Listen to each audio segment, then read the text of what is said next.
សូមបងប្អូនថ្ងៃនេះខ្ញុំមកអានសៀវភៅភាសាខ្មែរថ្នាក់ទី3កូនល្អស្ដាប់ពុកម៉ែសិស្សពូកែស្ដាប់គ្រូមេរៀនទី6ពេលគោរពទង់ជាតិ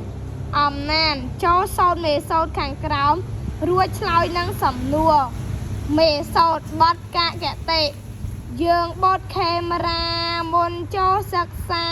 គោរពទង់ជាតិឈរដំរាំងជួររូតរះខ្មៃគ្មៀតកុំកិច្ចកុំឆ្លៀតមកទាន់វេលា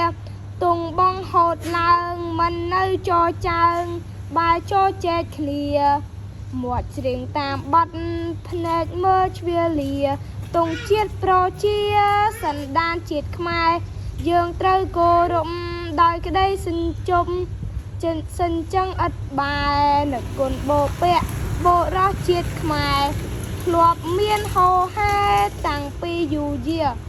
អរគុណជំរាបលាបងប្អូនទាំងអស់គ្នាជួយចុច like និង subscribe ម្នាក់មួយផងដើម្បីឲ្យនាងខ្ញុំមានកម្លាំងចិត្តធ្វើវីដេអូបន្តទៀតបាយបាយ